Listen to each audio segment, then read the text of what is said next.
Well, hello, you guys. Welcome back again to my channel, and I'm here with another Ramadan mini blog. So, I'm starting this blog with pre-iftar timing. It's already 5 p.m. and iftar is around at 5:40. So, here we are at my sister's friend's place. I just love their place. So such a cute and such a like it's giving that cute uh, outskirt cottage vibe. Look at all those flowers and greens. So they have already started preparing the dinner. They are preparing bamboo shoot with fish curry, and by side it's iftar snacks. This one is oyster pasta. See, all boiled and ready. And here we have fish egg ka sabji. After having the iftar and everything, I didn't shoot and we enjoyed a lot and came back, and I started sitting for my study. So I'm having a green tea here with few slices of watermelon and ending my pre-sehri time with this amazing book that I'm really hooked into right now.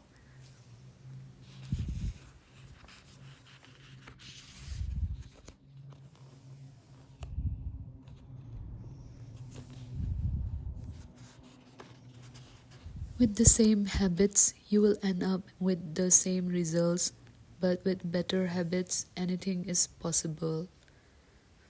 So, just before our seri food, I didn't want to regret for not having this.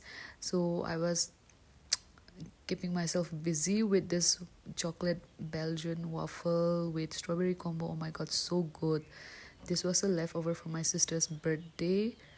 And this is the morning scene after me sitting for about 40 to 45 minutes of study again. I mean, not exactly study, but quite a few pages of revision because I had to give a test today. And that is the remnant of moon, I guess, but not the sun for sure, because still the sunrise process is still on, and it's not completely morning.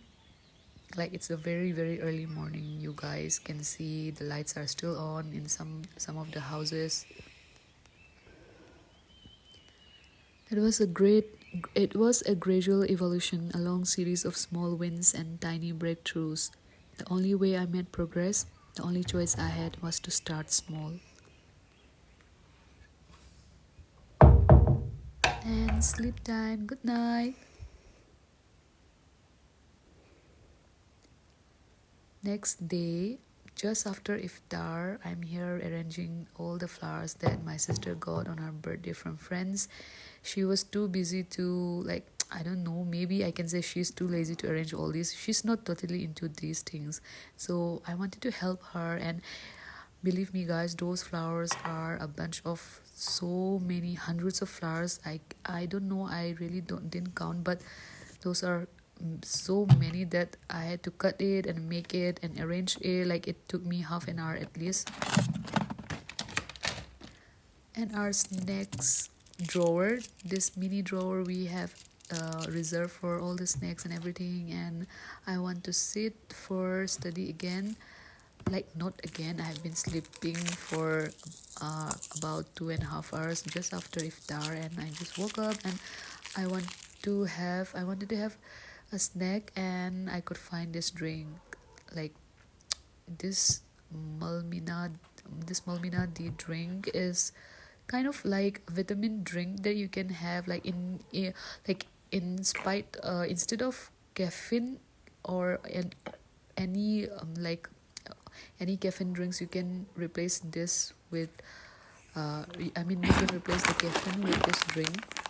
It has low calorie, as you can see on the screen, and it really like energizes you, the kind of kick you want, not to sit before studying or to sit for any long hour study prep. Though I don't want I don't usually use caffeine or any drinks to keep me seated for hours, because I'm just really not I'm just really not okay with that thing, because like maximum record I have studied without any interference or without any break in between is like 50 minutes, or maximum one and a half, or 1 hour 15 minutes, like not more than that. Like I can't do 3 hours 4 hours, because I really have to get up and take a stroll and like do some movement of myself, or watch some Netflix, or watch some YouTube in between. Yeah, in between studies, I know it's like it's very not recommended. But anyway, let's come back to my study. Like I gave my test and it was okay only, under my expected.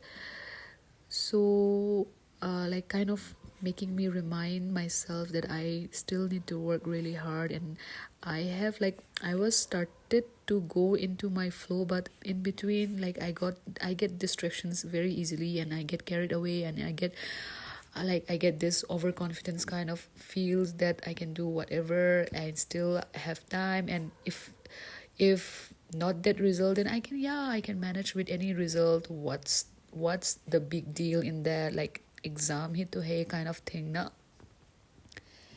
Anyway, I really need to sit myself for a few topics which I have done wrong today. Like I'm still stuck up with the with reviewing with my previous test wrong questions, and like so many backlogs are there. So I wanted to start, before starting with the new subject, I wanted to get done with all those things. Okay, enough of studies. This is Ramadan blog and not my personal study blog, okay? Because I don't do study blogs, and I am not I don't deserve to do study blogs only. Okay, let me read out some few lines from the book that I'm currently reading, not my academic book, the other book that I'm reading. um, Success is the product of daily habits, not once in a lifetime transformations. If you want to predict where you will end up in life, all you have to do is follow the curve of tiny gains or tiny losses, and see how your daily choices will compound 10 or 20 years down the line. Like, are you spending less than you earn each month? Are you making it into the gym each week? Are you reading books and learning something new each day? Tiny battles like these are the ones that will define your future self. Time magnifies the margin between success and failure. It will multiply whatever you feed it. Good habits make time your ally. Bad habits make time your enemy. Habits are a double-edged sword. Bad habits can cut you down just as easily as good habits can build you up, which is why understanding the details is very crucial. You need to know how habits work and how to design them to your liking so you can avoid the dangerous half of the blade. Your outcomes are a lagging measure of your habits. Your net worth is a lagging measure of your financial habits. Your weight is a lagging measure of your eating habits. Your knowledge is a lagging measure of your learning habits. Your clutter is a lagging measure of your cleaning habits. You get what you repeat. So, habits are the compound interest of self improvement. The same way that money multiplies through compound interest, the effects of your habits multiply as you repeat them. They seem to make very little difference on any given day, and yet the impact they deliver over the months and years can be enormous. It's only when looking back 2, 5, or perhaps 10 years later that the value of good habits and the cost of bad ones becomes strikingly apparent. This can be a difficult concept to appreciate in daily life. We often dismiss small changes because they don't seem to matter very much in the moment. If you save a little money now, you are still not a millionaire. If you go to the gym 3 days in a row, you are still out of shape. If you study Mandarin for an hour tonight, you still haven't learned the language. We make a few changes, but the results never seem to come quickly, and so we slide back into our previous routines. Unfortunately, the slow pace of transformation also makes it easy to let a bad habit slide. If you eat an unhealthy meal today, the scale doesn't move much. If you work late tonight and ignore your family, they will forgive you. If you procrastinate and put your project off until tomorrow, there will always be there will usually be time to finish it later. A single decision is easy to dismiss. But when we repeat 1% errors day after day by replicating poor decisions, duplicating tiny mistakes, and rationalizing little excuses, our small choices compound into toxic results. So, goodbye, everyone. Do subscribe, and I'll be back again.